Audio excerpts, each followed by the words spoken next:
Merhabalar arkadaşlar, selamlar. Nasılsınız, iyi misiniz? Bugun sizlar bilan navbatdagi darsimizda davom etamiz.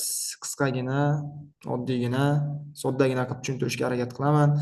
Yo'nalma hali 2 haqida gaplashamiz ekan bugun. Yo'nalma hali 2 demak, o'zbek tilidagi jo'nalish kelishi qo'shimchasiga to'g'ri keladi ekan. Jo'nalish kelishi qo'shimchasi ko'rganingizdek ga qo'shimchasi hisoblanib, kimi, neye va nereye so'roqlariga javob bo'lgan holatda, ya'ni kimga, nimaga va qayerga so'roqlariga javob bo'lgan holatda asosga ikkilik sxema orqali qo'shiladi ekan. Bundan oldingi darslarimizdan ma'lumki, unlilarimiz qalin va ingichka unlilarga bo'linadi va ularga mos holda qo'shilishi kerak edi qo'shimchalarimiz. Va bu asosda davom etamiz ekan.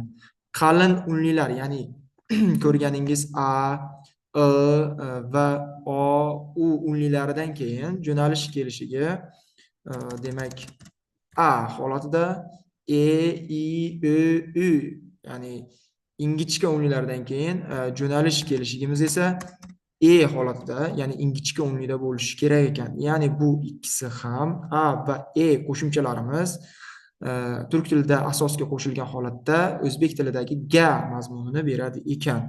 Ya'ni qanday holatlarda, masalan, maktabga boryapman, ko'chaga qarayapman, mashinaga mindim, daftarga yozdim va hokazo holatlardagi ga qo'shimchamiz ishlatilishiga mumkin va bu o'rinda turk tilida ikkilik sxema orqali qo'shiluvchi ikkita qo'shimchamiz mavjud ekan.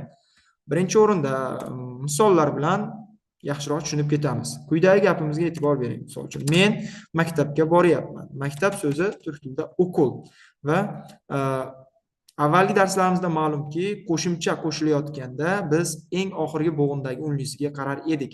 Eng oxirgi bo'g'indagi unlimiz u unlisi, ya'ni qalin bo'lganligi uchun biz quyidagi qo'shimchaga e'tibor bering. A unlisini qo'shar ekanmiz, demak. Ben okula gidiyorum. Ben okula gidiyorum. Ya'ni men maktabga boryapman. Men maktabga boryapman. Yoki aytaylik, men uyga qaytyapman. Uyga qaytyapman. Ben uy neydi? Uy ev, to'g'rimi?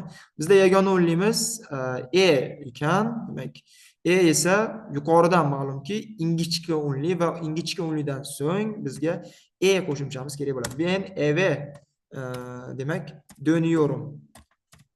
Ben eve dönüyorum.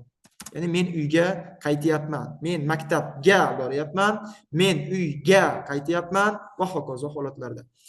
Masalan, yana bo'lishi mumkin. Aytaylik, o'qituvchi doskaga yozyapti deylik, o'qituvchi doskaga yozyapti. O'qituvchi, ya'ni öğretmen, doska ya'ni taxta, doskaga deyishimiz kerak. Endi shu o'rinda taxta o'zi qanaqa unli bilan tugayapti? A, ya'ni qalin unli bilan tugamoqda bu yerda, ma'lum. Qalin unli bilan tugayapti va endi shu o'rinda taxta a bo'ladimi? Qo'shimchamiz. Endi shunday holatlar uchun, ya'ni unli bilan tugaydigan bo'lsa, ya'ni so'zimiz y undoshini orttiramiz ekan. Agarda unli bilan tugasa so'z. Demakki, a unlisi bilan tugayapti, biz y ni orttirgan holatda qalin unli, ya'ni a qo'shimchasini qo'shamiz va taxtaya bo'lar ekan. Taxtaya. Öğretmen taxtaya yazıyor bo'lar ekan. Öğretmen taxtaya yazıyor.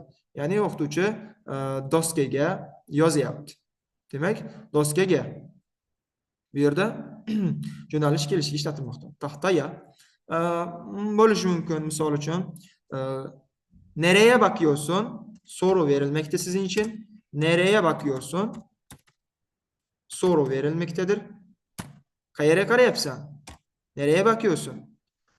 Ko'cha sözümüz bor albatta. Ko'cha. Ya'ni ko'cha bu cadde. Katta ko'chamiz cadde.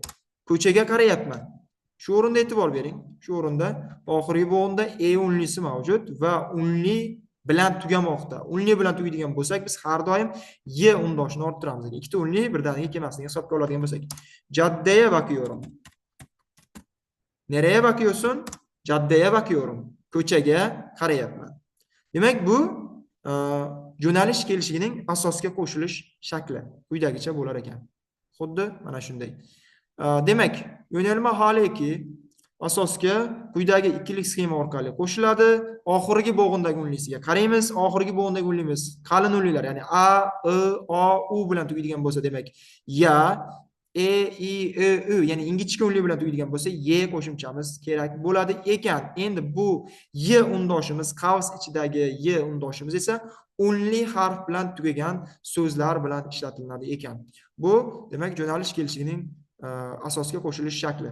Shu o'rinda eslatma, demak agar so'zimiz k bilan tugaydigan bo'lsa yoki-da ch harfi bilan tugaydigan bo'lsa yoki-da p harfi bilan tugaydigan bo'lsa, p harfi yoki t harfi bilan tugaydigan bo'lsa, ya'ni ularga demakki yo'nalish kelishiga qo'shilishi orqali k o'zgarishi kerak. Qo'shilishidan so'ng k yumshoq g ga, ch j harfiga, demakki p b harfiga va t d harfiga o'zgarishi shart ekan.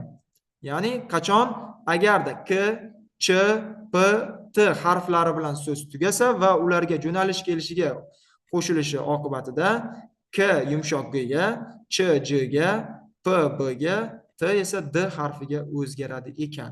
Misol tariqasida aytamiz. Misol tariqasida misol uchun bo'lishi mumkin. Ko'cha so'zi, yana bitta ko'chamiz bor. Ya'ni bu sokak so'zi ko'cha hisoblanadi. Demak, ko'cha. Oddiygina ko'cha. Endi biz aytishimiz kerak, ko'chaga chiqyapman. Ko'chaga chiqyapman bo'lishi mumkin.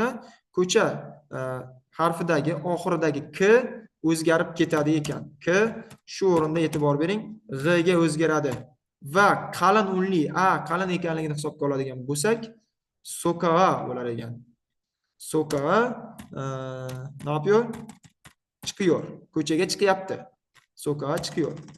To'g'rimi? Masalan, yoki-da aytaylik, yoki-da bo'lishi mumkin. Ch bilan tugaydigan bironta so'zni olaylik. Ch bilan tugaydigan, masalan, ağaç so'zi. Ağaç bu daraxt degani ekan. Daraxt degani ekan. Demak, daraxtga tirmanyapti deyishimiz mumkin. Daraxtga yo'nalish kelishiga ishlatilmoqda. Bunday holatlarda ch, j ga o'zgarishi kerak hozirgi eslatmamiz bo'yicha. Demak, ağaca tırmanıyor. Ağaca tırmanıyor. To'g'rimi? Masalan, p bilan tugaydigan bironta so'zni olaylik. Xo'sh, masalan, bo'lishi mumkin kitob so'zini olaylik. Kitob p bilan tugayapti. Shu o'rinda eslatib o'taman. Agar p bilan tugaydigan bo'lsa so'zimiz, p b ga o'zgarishi shart. Misol uchun kitobga yozyapti. Bo'ladimi? Kitoba, ya'ni p b ga o'zgarib ketdi shu o'rinda. Kitoba yazıyor. Kitoba yazıyor. Kitoba yazıyor.